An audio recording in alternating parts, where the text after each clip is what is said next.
the Countryside Podcasts with Chris Skinner.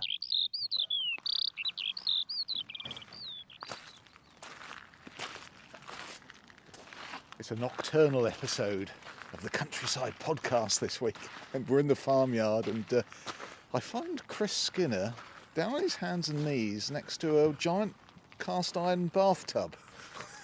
That's what it looks like. It's an old tanning tank from the leather industry in Norwich, and all the hides from the cattle were put into big cast iron tanks like this and cured. They were actually tanned, and then they could be made into shoe leather and cut out into what called lasts, and then Norwich was actually way back then one of the leading shoe manufacturing towns in the UK. A lot of history all gone by. Anyway, I'm on my hands and knees because it's damp. There's still lots of ladies wheeling wheelbarrows around the farmyard. It's still a hive of activity. It's there. 7:30. I The know. clocks have changed though, so Yes, it's pitch black. It is. And I'll just turn the torch on because if I just look round...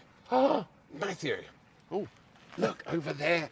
And another one here. This one's caught red-handed. It's a smooth newt.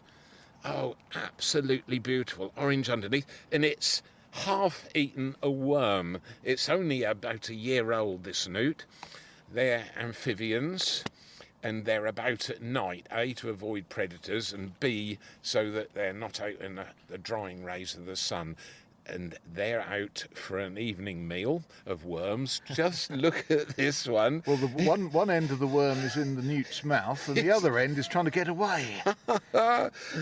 Yes, I think it will swallow the whole worm, and that will be probably a week's food for it.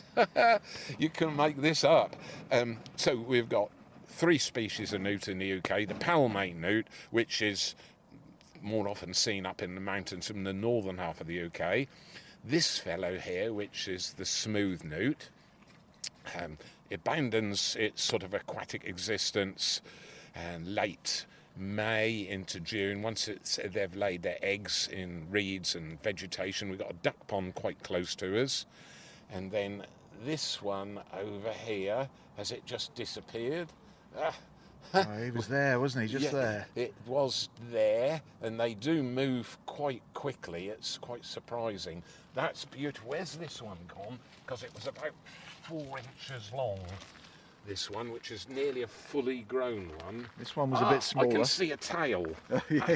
He's in the leaf. Out the leaf litter. Let me just move the leaves, just gently like that. I'm just going to check it's not a great crested newt, because I'm not licensed to handle those. Here he is. Come on.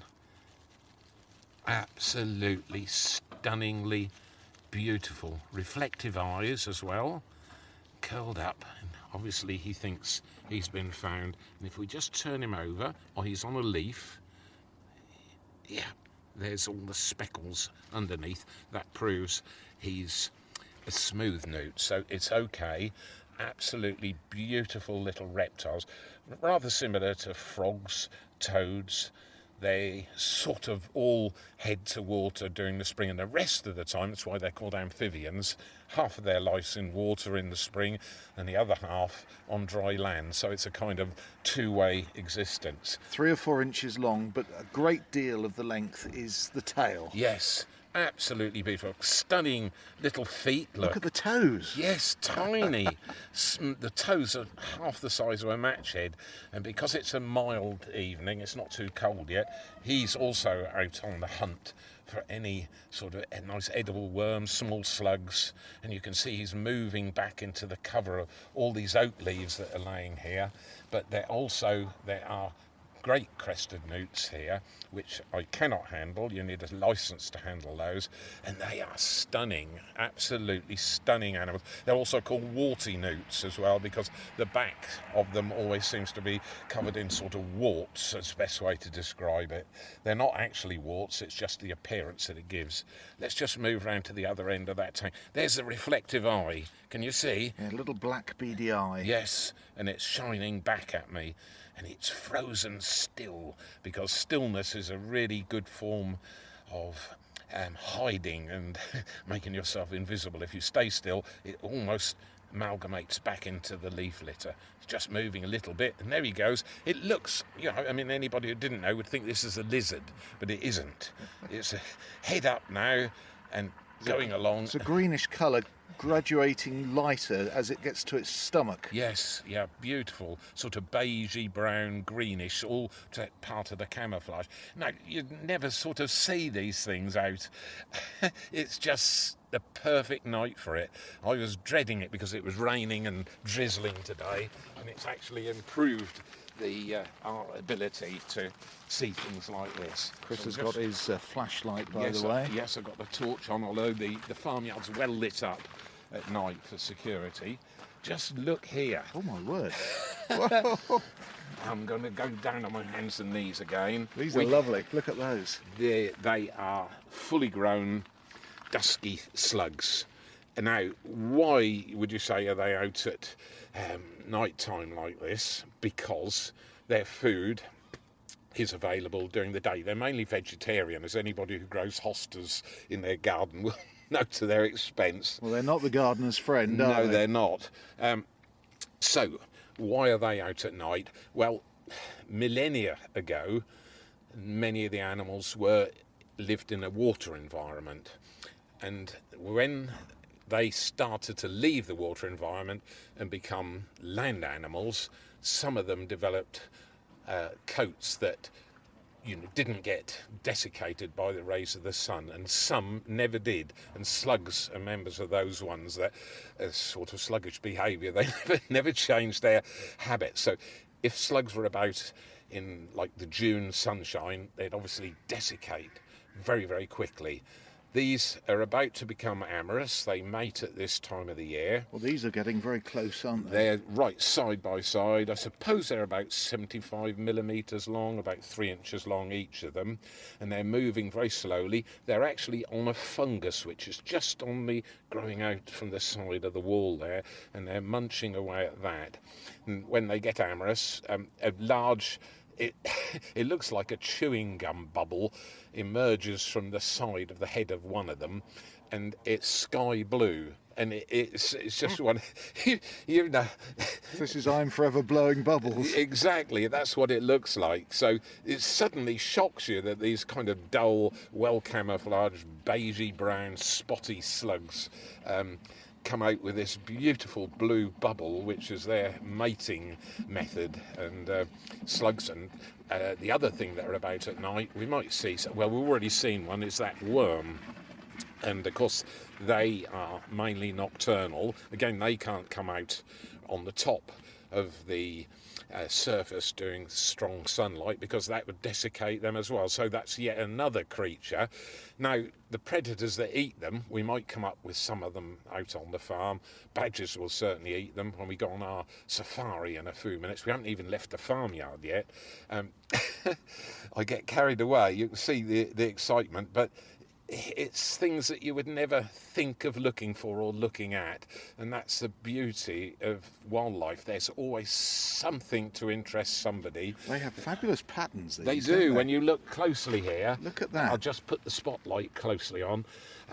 Some are actually almost like, in fact, there is one species called the leopard slug, and its skin is actually dotted like the back of a leopard.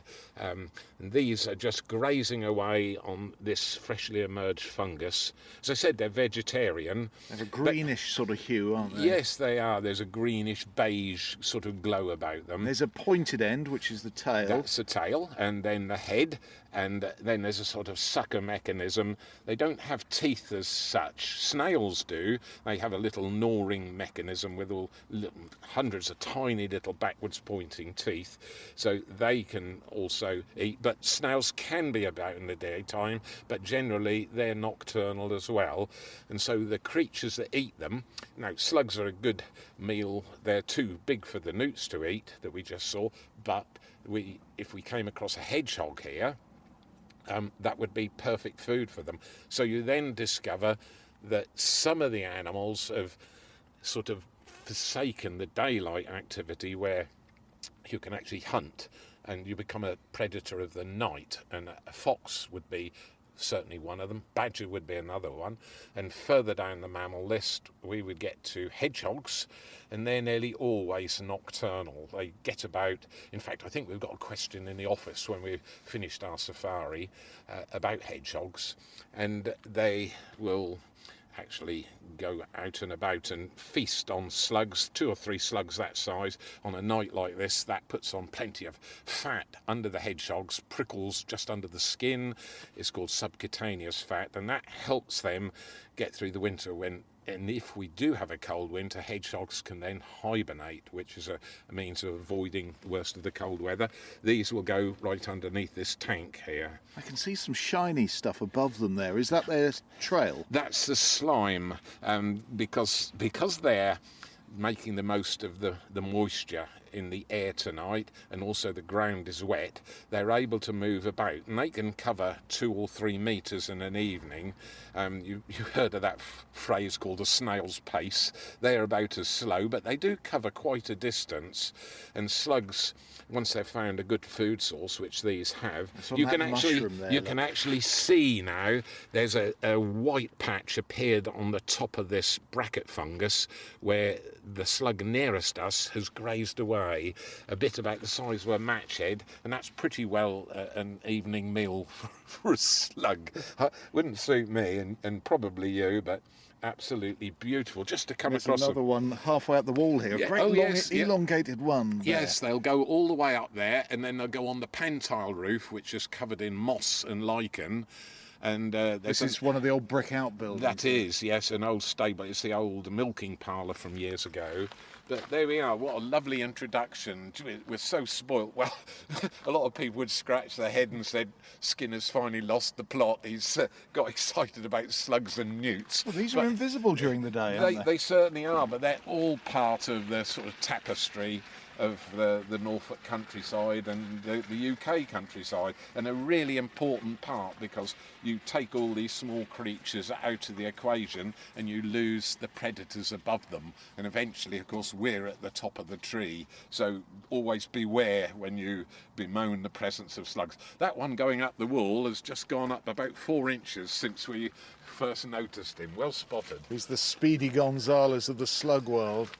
He's on a mission there. You can see his 2 proboscis there. Yes, the little eye. There are eyes on the end of those, so their eyesight isn't very good, but they got a good sense of smell and of touch, and obviously they found that fungal growth, the bracket fungi on the base of the brick wall there. They found that by smell, and so there's a lot of sensors going on that we just don't have. That's why I absolutely love natural history.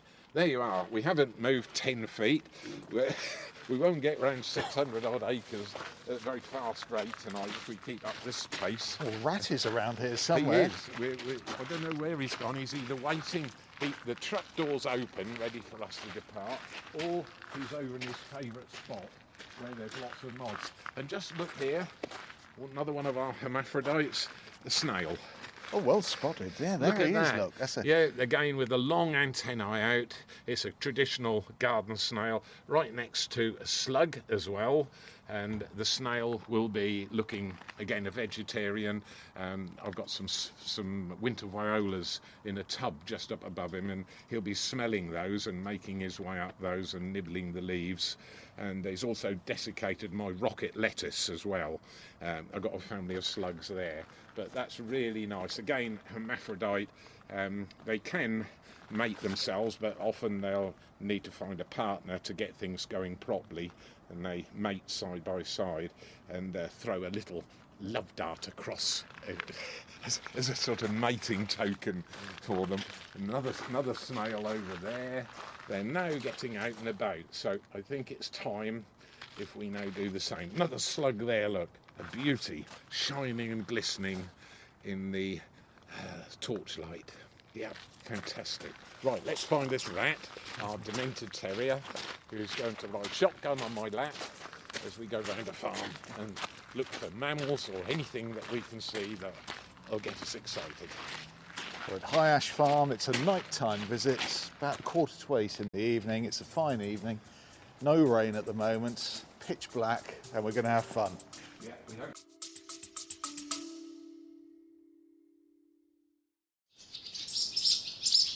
Swallows flying into one of the large barns at High Ash Farm, feeding their young.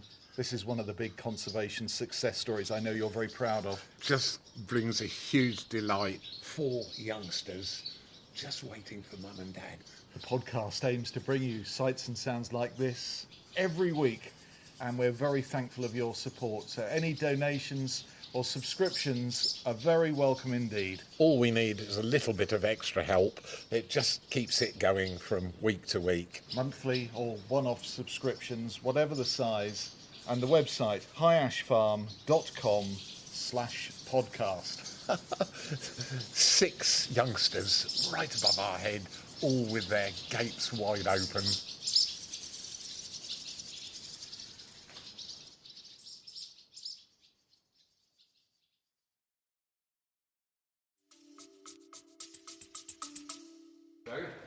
Oh, and rats in the truck all ready to go. Would you believe it?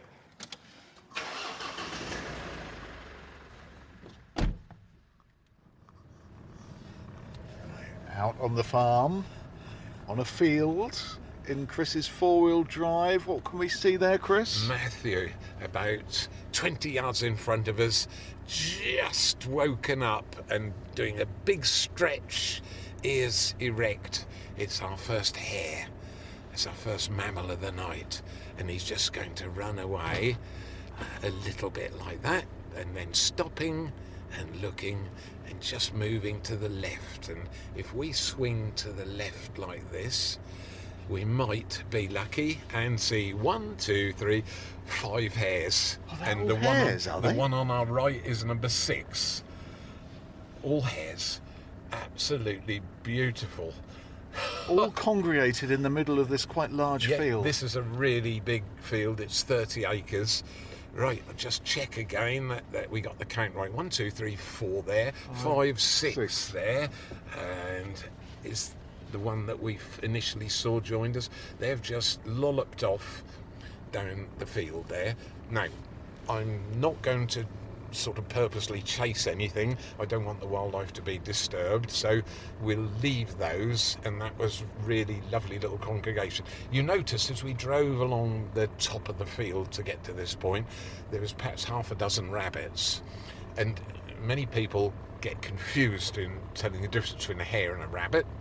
The rabbits always run straight to cover. If they need protection, they'll go into the undergrowth, and the hares do the opposite. And this is quite a large hillside field, 30 acres of clay. There's clover coming up underneath it, so it's perfect habitat for hares, and they will run to the open. But quite often they like running up the hill because their hind legs are much longer and really powerful, and so it can kind of propel them up the hill and give them an advantage if the predator was chasing it. Foxes probably would just give up. But when you have very young hares, they're called leverets, and they're born more or less at any time of the year, but this is the quiet time when you can still have leverets born, and that's sort of easy for a fox to catch. Also in daylight hours, hares are mainly nocturnal, so they're out and about at night, as we just saw, and things like buzzards will hunt during daylight hours. And what we got there, we just moved across the boundary.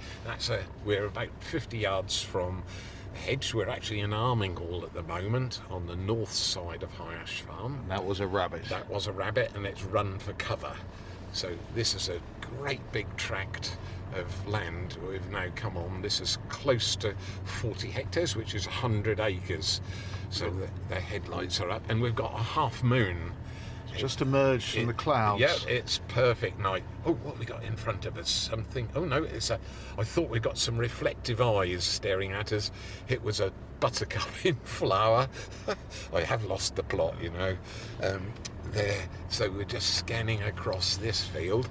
But hares will often congregate like that, particularly early in the evening. Oh, another beautiful hare, sitting bolt upright, Rat thinks this is the most wonderful television screen. His ears are up, he's on my lap, he's quivering slightly, and the hare is doing exactly the same thing, having a big stretch. Look at those big ears. Yeah, 4 inches long, that's 100 millimetres long, and little black tips on the ears, and on the top of the tail, you'll see if it moves away, it's a little scut, we call it, and it's black on the top of the tail and white underneath. And that's only, 20 yards from us now, and it's not at all worried, and it's sitting bolt upright now. Absolutely beautiful. And this is their habitat. This is what they love. They live all their life out in the open, and this is the other difference with the rabbits we saw. Rabbits are born with no fur. They're born underground in something called a stop, and their eyes are shut. Young hares, or leverets, are born with fur, and their eyes are open, and they're born out in the open as well, not even in a burrow. Sometimes the doe or the gill, the female hare, will give birth in a little depression called a stop, or a form, is what we call them in Norfolk. A form is a little depression in the ground, a little bit deeper for her back end than the front. It's not a burrow and never has a hole, and she will give birth to 2 or 3 leverets in there simultaneously, and then she picks them up on the scruff of the neck and can take them and spread them out and about, and she'll visit them just once a day about this time of night if there's leverets about, and we're now in November, so this is the very quietest time for hare breeding. So there we are. That's another huge difference between rabbits and hares. Their sort of life cycle is very different. So we're now heading along very close to Boudica's Way. Oh, a moth. Another moth came out. This is a good time of year for moths. Now, that's the other thing about our nocturnal visit. When we're out and about, you and I, in the daytime, we see butterflies, and another whole set of animals and creatures takes over at night, and butterflies are pretty much replaced by moths at night. And we don't know fully all the reason why moths mainly choose to be nocturnal. You do get a few day-flying ones. We've got 6-spot bonnet moths here, which are colonial, and they'll fly in daylight hours, but most of the other species are out and about in the hours of darkness. So there's a big difference there. And you also then have creatures that will catch daytime insects that fly about, things like swallows and swifts and house martins in the daytime, insectivorous birds, and they're replaced by bats and perhaps nightjars at night. And bats are interesting because obviously they don't have feathers, and yet they choose to fly at night, but they have no trouble finding prey at night because they're so clever. They emit a very high-pitched sound and listen back with their ears. The sound comes from their nose or their mouth. It's ultrasonic, and they listen for the echo to come back, so they can detect those moths that we just saw flying without needing to see them. Another one of the miracles of nature. Absolutely amazing. And nightjars are pretty much moth feeders. They're migrant species, and they sort of trawl through the air with a tiny little beak, but when they open the beak, it's sort of from ear to ear wide, and it's a little sort of hairs around the margin of the beak to kind of trawl through the air and capture moths like that. Do you see many bats? Yes, there's lots of bats. We might actually see some in a moment. Another moth coming out of the hedge. Some of the winter species that fly about in November and into December, there's actually a species called the winter moth, and they're pretty much on the wing from now onwards if you're driving about in the countryside. More rabbits heading to the hedge in front of us, and we're now coming very close to the next village. We're leaving Arminghall behind us, and just on the other side of the road is a tiny little hamlet called Marksall, where my grandfather grew up and farmed. So this is a good tree here, because I know up in this tree there's little owls nesting, or they were. They're almost certainly not in there tonight, because little owls come out, and they're mainly terrestrial feeders. They spend a lot of time on the ground. So I will just turn the truck round, and what we have to look out for is little owls feasting on this short grass. They'll actually be down on the grass. On the grass, and what you're looking for is reflective eyes. They'll shine back. Now, a lot of the other differences with our nighttime quarry that we're searching for tonight is they see really well in the dark. And the reason for that is they've two rabbits running hell for leather back to the hedge there.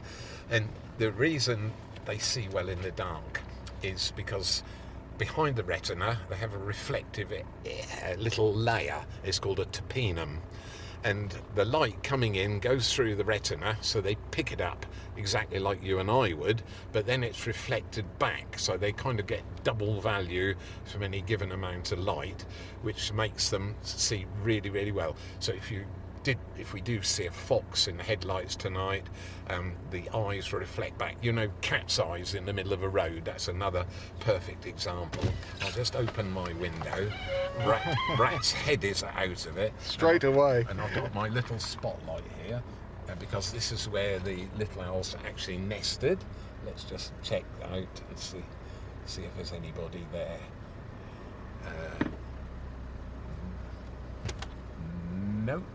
No, nobody there, which suggests they're out feeding, and it's a pretty big field, as I just said.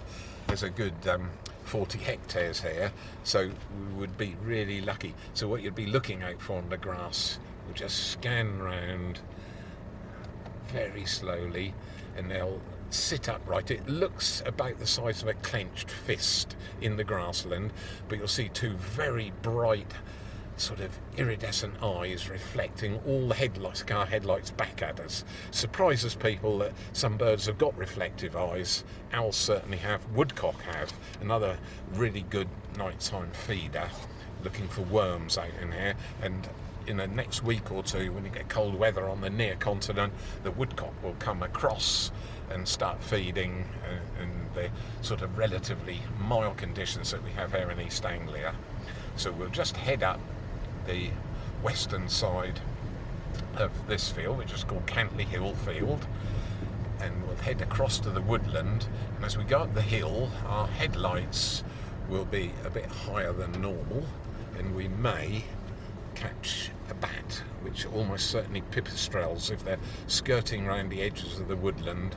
We just have to watch out for something flitting in and out. We catch them by surprise in front of the wood, and it's relatively mild tonight, so it's a really good evening. They like it mild and dry. Yeah, mild and dry. They certainly don't like the rain, and they don't like excessive amounts of wind.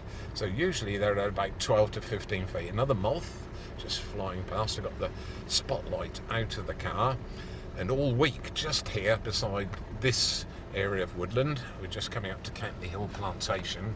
I've had the two cameras here, and hello, Rat.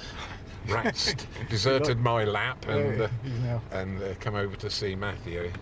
And this is a really good spot for them because there's a slight flow of air from the west. We're now on the east side of the woodland, and any insects like that moth just flying past the torch beam, that's sort of good night. But for bats to feed, and we're next to Overwinter Wild Bird Seed Mix here, just shine the torch out and just see whether there's any deer out there. This is there's been a pair of roe deer feeding here on the cover all week, and then occasionally they're stealing beside the wood and gobbling up the sweet chestnuts, which are right beside us here under these sweet chestnut trees. But really good place for bats. But bats feed almost at dusk, and then they have a rest while they digest their food. And because it's after 8 o'clock already, just after 8 now, they're probably having a rest, and then they'll have another feed in about half an hour's to an hour's time. So that's how nature works.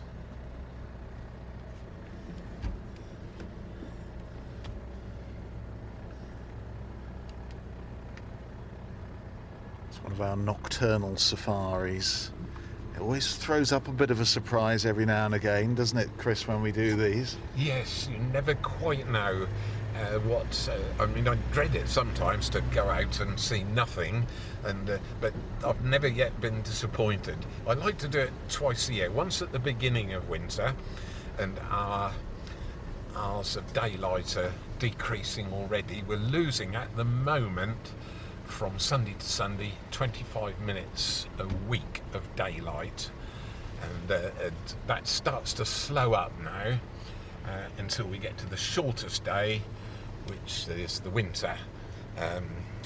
Sort of start of winter for some people is 21st of December, and I'm just scanning now across the top because this is a brilliant place for pipistrelles. There's still a bit of water dripping off the trees as we're going underneath, and the bats definitely don't like that. It's like being hit with a bucket of water, a small raindrop, particularly when you're a small creature like a pipistrelle. Just weighing a few grams. Rabbit there running towards us.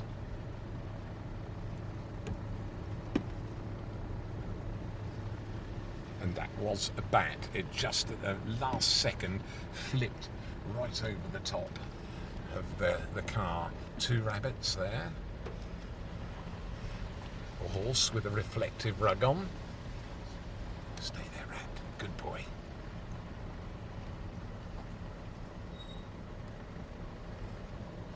Rabbits have got red eyes. Yes, that's that reflective topinum I was talking about. But because there's blood there as well, the eyes reflect as red. And this is another good place for any bats that might be flying about. And of course, it's not impossible when we just come along the edge of this woodland here.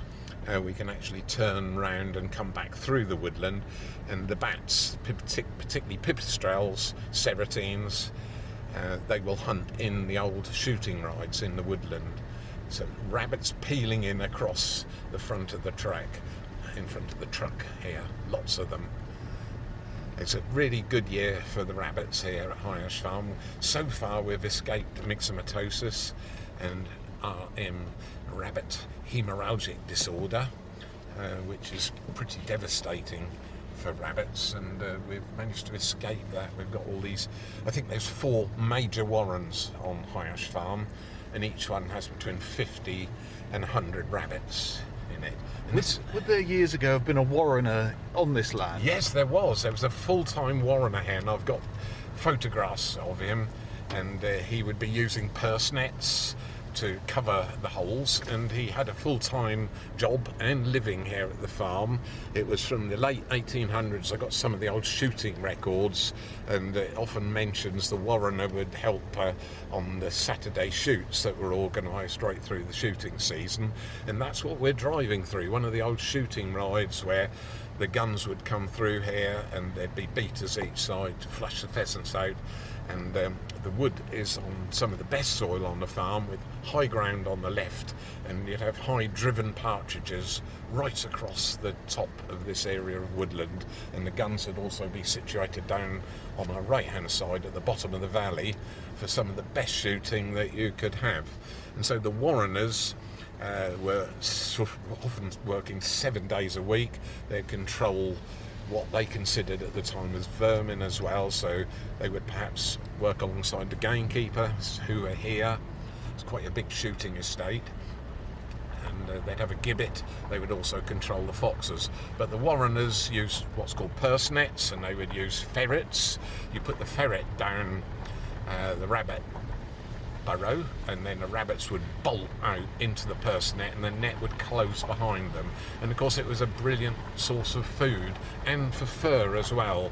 So you'd often have rabbit skin coats way back then, and it wasn't until the 1950s till myxomatosis arrived here in the UK in the early 1950s. It was quite feared that the predators of the rabbits, things like stoats and weasels, would perhaps become extinct, but they never did.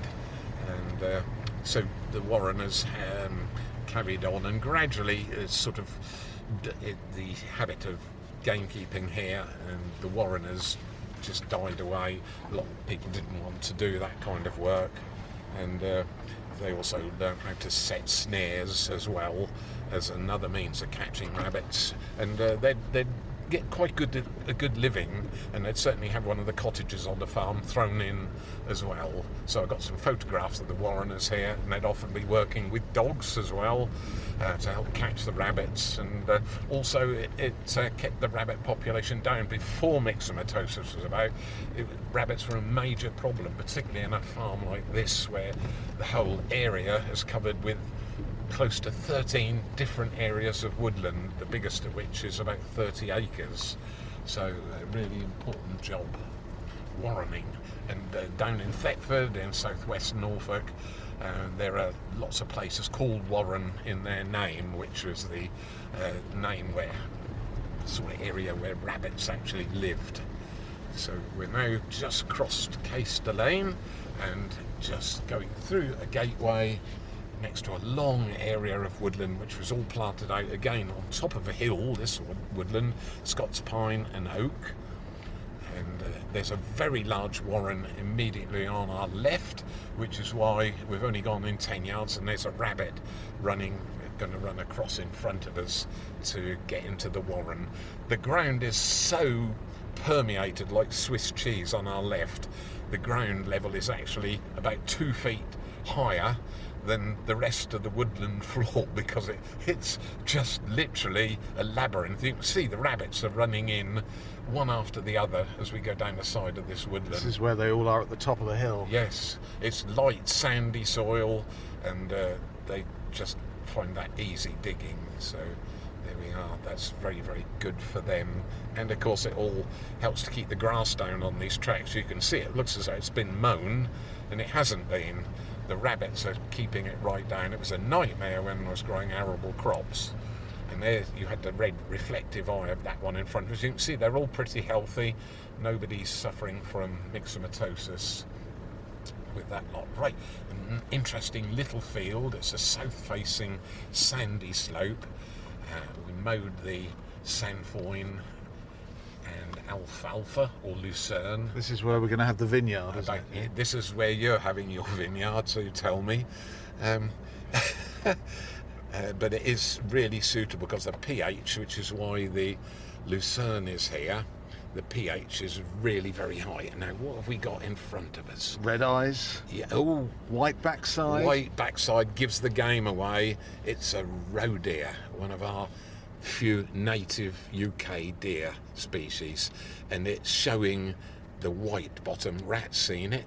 It's looking at us. We're just going very slowly towards it, about 25, 30 yards away in front of us, just bounding away slowly and stopping and looking, ears erect, eyes quite close together, very distinctive white bottom running away. It's just flashing, and the hares are standing up on end, and that's to warn other deer that they can follow us. And it's stopped now looking at us, and it's going to head towards the woodland, which is Fox's Grove in front of us. Really beautiful sight. So one of the native deer, and this is now, that you can see that was a very fine animal just coming up to their rut, which is their mating season, if you like, in about November and early December. So I'll just scan round to the right. We just drove quite a distance along behind it, but you see it wasn't at all worried. It was just sort of bounding along, which is what I like doing. I don't actually like disturbing the wildlife unnecessarily, but it's just a means of finding out what's here and enjoying it and just seeing how they spend their lives. And this is a real top-notch food source for them. The lucerne is about 24 inches high on here, and so there can be foxes here, and if they lay down in here we just wouldn't see them because the cover is absolutely brilliant. And the lucerne is still in flower. You can see sort of purple flower heads all around us, and I was quite surprised not to see Chinese water deer or muntjac out on this field, but that was really quite special to see one of those roe deer. fairies of the wood. So once it gets to the woodland, we'd have stood no chance in seeing that whatsoever. They'll stand still, particularly in daylight hours where they spend the day, and you just absolutely wouldn't see them. Really lovely sight. Rat really enjoyed that. He did. He was quivering. He stopped quivering now. He's come back onto my lap. Good boy. He is alert. He's got a kind of bird's eye view of what's going on, but at least he's not barking his head off as he gets excited. I think a fox would probably be asking a little bit too much not for him not to bark. And we have a few foxes here. We've got 2 badger sets now, which I'm really proud of. And may sort of finish off towards one of the areas of woodland. Another large moth species there. Don't know what that was. Looked like a red underwing, that one. And we'll just creep along this track. And just hear the moisture under the wheels. It's just almost splashing a little bit.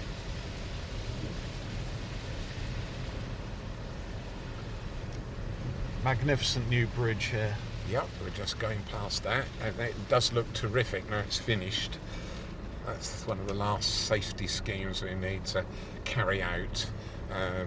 The farm machinery year on year gets larger, longer, heavier, and the new trailers hold 18 tonnes plus the weight of the trailer and the tractor pulling it. And so I've been all the way around the farm replacing all the bridges. Just not worth having a trailer when you're using them keel over into one of the streams. Not only is it an expensive mistake, but it's really dangerous as well. Oh, there we are. And we've got Chinese water deer right in front of us, just there. Bounding off into the undergrowth. Yes. Unmistakable though, really. Yes. No antlers. It's one of the 2 UK species that doesn't have antlers. And really beautiful. I think there might be one to the left there. There was something There we else. are. Oh, that's a hare. Oh yes. Hare. Another hare. Way off in the distance. Yes. So Chinese water deer are becoming really common now, particularly in Norfolk, particularly in Broadmoor. 3 hares. Yes. Just wonderful. And rat is standing up on the windowsill. The window's open, and that's a perfect silhouette of a very excited rat. So 2 hares there, and we're just again on scanning round. Another hare right in front of us, only 10 yards away. He's a big one. Yeah. Just scanning around very slowly. And we're nowhere near the field where we saw the 5 or 6. 3/4 of a mile away from that. So this is a different population. Yes, yeah. I think we did a hare count about a year ago now, maybe it's just over a year, and we got to 76 hares here, and that's usually about the population. And this is a fallow plot. It's been mown. It's all fresh grown green grass and various arable plants and weeds that are growing here, and that's what the hares are out grazing for. You can see they're strictly nocturnal. This one in front of us, completely not bothered at all. One in the far distance and one near us, and it's actually just grazing, just hopping along, eating the grass, completely unbothered by our presence. Absolutely wonderful. Large animal, about 4.5 kilos. Again, the black at the top of the tail as it hops away, it shows it's not alarmed, and it's now grazing again. Rat, his ears are pricked up. He can't believe what he's seeing. Is this television or is it real? It's just wonderful to see.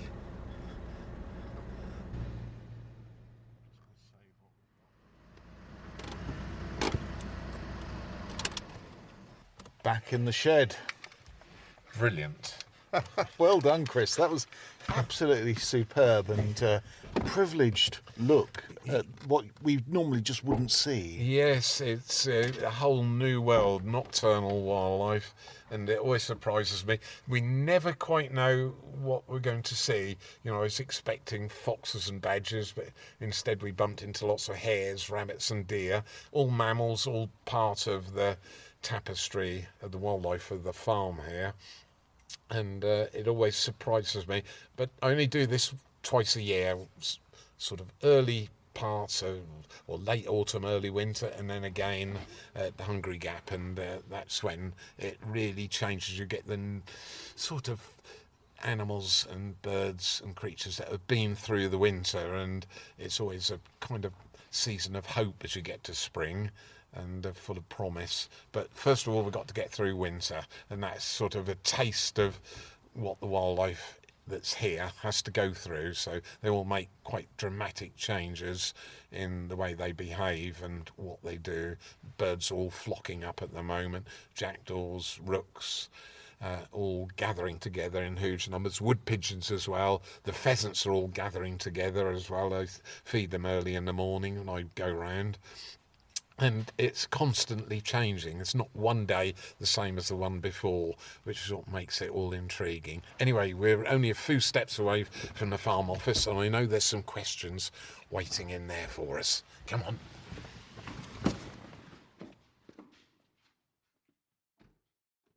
Right, we're in the office here. It's all very bright, isn't it, compared to the last hour we've been in the darkness, and we're sitting at the boardroom table. Yes, yeah, this is it. It's where it all happens. 2 computers, or 3. There's an extra one just crept in from somewhere. And which one's yours? Well, how embarrassing. I've yet to turn one on, and yet to turn one off, and yet to use one. I think it's a little bit late for me. That's why you've got a son, you see. Yeah, that's it. That's it. Dear Chris and Matthew, says a postcard here. Nice print from the Victorian Albert Museum. Jess and Matthew send this from London, just to say it was a lovely occasion at the Madder Market Theatre. We came from South London, but would have come from much further if needed. Wow. We admire your philosophy, they say. Yes, that's really kind, and it's very gratifying to have some of the comments. And Matthew and I love doing the theatre production and showing the videos of the farm, and just love sharing the wildlife here with everybody. Tina Woods has sent an email from Canterbury. Here in Canterbury, within a 6-mile radius, some farmers have committed to this practice of cover crops. Not only are their acres looking very pretty, it's reassuring that agencies are taking environmental issues seriously. Have you similar agencies offering this practice in Norfolk? Noticeably, there were even skylarks singing in the October sun the other day, high above the fields. Wow, yes. We have skylarks here at the farm. I thought we would have come across some this evening, but they're in a part of the farm we didn't visit. Bearing in mind it's a square mile, and we did about a quarter of that.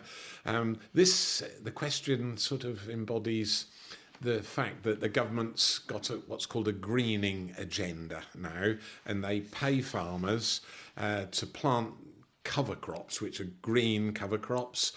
Generally, it's a mixture of some flowering plants, which you put in after the last cereal crop, something like phacelia, which produces a blue flower, mustard, which grows very quickly and also comes into flower, and fodder radish, which is a kind of white or pink flower. And farmers are paid to do that. You get £129 per hectare, and it's part of the, as I said, the greening agenda, led by government agencies like DEFRA, and it can be administered by something called FWAG, which is the Farming and Wildlife Advisory Group, and they help give advice to farmers. And it does a huge amount of good. The plants take over and they'll sort of soak up any spare nitrogen left in the soil from the previous crop, so that doesn't get leached into the water system.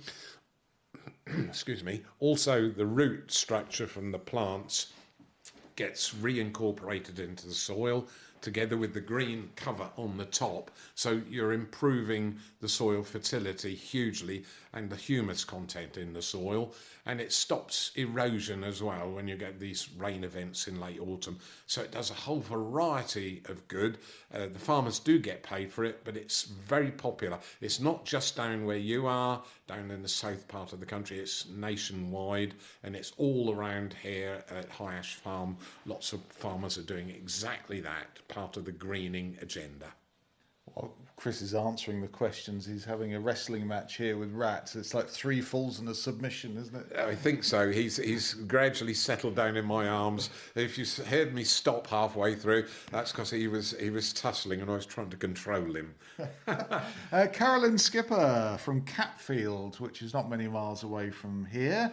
Carolyn says, just to let you know, I'm sending a trail camera mix of a hedgehog which visits our garden each night. As it's coming up to hibernation time, we've made a hog house that will hopefully become its winter home. The hedgehog has already investigated it and sheltered from the rain in it.